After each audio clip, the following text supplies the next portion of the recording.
అందరికీ నమస్కారం. పరశురాముడి చరిత్ర విశ్లేషణలో మనమిప్పుడు 3వ భాగానికి వచ్చేశాం. పౌరాణిక కథల్లో అత్యంత ఉత్కంఠభరితమైన, శక్తిమంతమైన ఘట్టాలలో ఇదొకటి. అధికారం, అహంకారం, భయంకరమైన శాపం, ఇంకా ప్రతీకారం, ఇలా ఒక థ్రిల్లర్ని తలపించే ఈ కథలోని కీలకమైన మలుపులను ఇప్పుడు మనం వివరంగా తెలుసుకోబోతున్నాం. సరే, అసలు కథలోకి వెళ్తే గత భాగంలో జరిగిన తీవ్రమైన పరిణామాల తర్వాత వాతావరణం కాస్త చల్లబడింది. కోపం శాంతించిన తండ్రి జమదగ్ని అనుగ్రహంతో పరశురాముడు మళ్లీ తన తల్లిని, సోదరులందర్నీ బ్రతికించుకున్నాడు.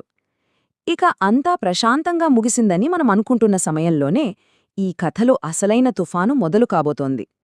ఆ ప్రశాంత వాతావరణం ఎక్కువ కాలం నిలవలేదు. ఇప్పుడు ఈ కథలోకి అత్యంత శక్తివంతమైన రాజు, 1000 చేతుల వీరుడు ప్రవేశిస్తున్నాడు. అతని పేరే కార్తవీర్యార్జునుడు.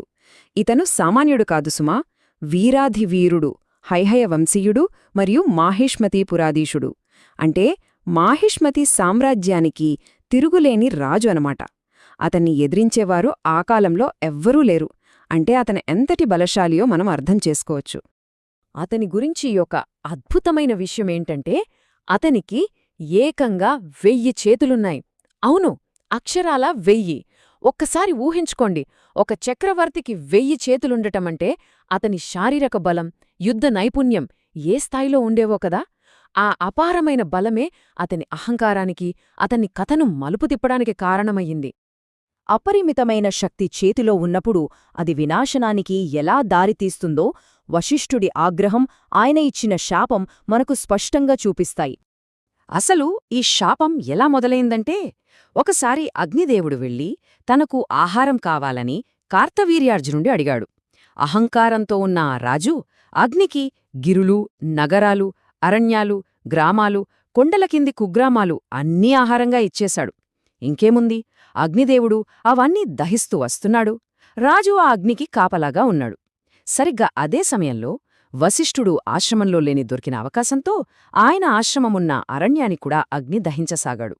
అప్పుడే ఊహించని విధంగా అక్కడికి వశిష్ఠుడు వచ్చాడు. తన పవిత్రమైన తపోవనం అలా దారుణంగా కాలిపోవడం చూసి వశిష్ఠుడు రగిలిపోయాడు. కోపంతో ఊగిపోతూ ఆ రాజుకు ఒక భయంకరమైన శాపమిచ్చాడు. ఇతర వనాలతో సమానంగా భావించి నా తపోవనాన్ని దహింపచేశావు. నీ సహస్రబావువులు పరశురాముడి చేత నరకబడుగాక అని శాపించాడు. ఈ ఒక్క వాక్యం అక్షరాల ఆ రాజు అంతానికి పునాడివేసింది. ఈ శాపం ఎలా నెరవేరుతుందో అని ఎదురుచూస్తున్న సమయంలో జమదగ్ని ఆశ్రమంలో జరిగిన ఒక విందు రాబోయే మహాప్రళయానికి నాంది పలికింది. ఆ విందు సమయంలో ఉద్రిక్తత ఎలా పెరిగిందో చూస్తే చాలా ఆశ్చర్యంగా అనిపిస్తుంది. ఒకనాడు పరశురాముడు ఆశ్రమంలో లేని సమయంలో కార్తవీర్యార్జునుడు అక్కడికి వచ్చాడు. మహర్షి ఎంతో దయతో తన వద్ద ఉన్న కామధేనువు సాయంతో రాజపరివారానికి షడ్రసోపేతంగా అంటే అత్యద్భుతమైన విందు ఏర్పాటు చేశాడు.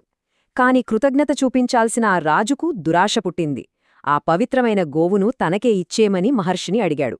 ఆయన కాదనేసరికి ఇక తన బలప్రయోగంతో కార్తవీర్యార్జునుడు ఆ ధేనువును మహిష్మతీపురానికి లాక్కెళ్లాడు. అదే కామధేనువు అపహరణ. వశిష్ఠుడి శాపాన్ని నిజం చేసే దిశగా ఆ రాజు వేసిన ఆఖరి అడుగు ఇదే. తన స్వంత తప్పులతో తన మరణ శాసనాన్ని తనే రాసుకున్నాడో. ఇక్కడ మనం గమనించాల్సిన ఒక ముఖ్యమైన విషయముంది. అదే ఈ 2 విభిన్న మనస్తత్వాల మధ్య ఉన్న ఘర్షణ. ఒకవైపు జమదగ్ని మహర్షి ఎంతో తపోశక్తి ఉన్నప్పటికీ ధర్మాన్ని పాటించి ఇంటికి వచ్చిన అతిథికి గొప్ప విందు ఇచ్చాడు. మరోవైపు కార్తవీర్యార్జునుడు 1000 చేతులున్న మహావీరుడైన కేవలం అహంకారం, దురాశతో కళ్ళు మూసుకుపోయి వినాశనం వైపు అడుగులు వేశాడు. వివేకం లేని అపరిమితమైన అధికారం ఎలా ఆత్మవినాశనానికి దారితీస్తుందో చెప్పడానికి ఇంతకంటే మంచి ఉదాహరణ మరొకటి లేదు కదా. ఇక్కడే అసలు కథ ఉత్కంఠభరితంగా మారుతుంది. అదే రాబోయే మహాసంగ్రామం. అన్యాయంగా ఆశ్రమంపై జరిగిన దాడి గురించి దాగలేదు. ఆశ్రమానికి తిరిగి వచ్చిన పరశురాముడికి సంగతి తెలిసింది. తన తండ్రిని అవమానించి తమ పవిత్రమైన కామధేనువును దొంగిలించిన విషయం విన్న పరశురాముడి పరిస్థితి ఎలా ఉంటుందో మనం ఇట్టే ఊహించుకోవచ్చు. అతనిలో ప్రతీకార జ్వాల రగులుకుంది.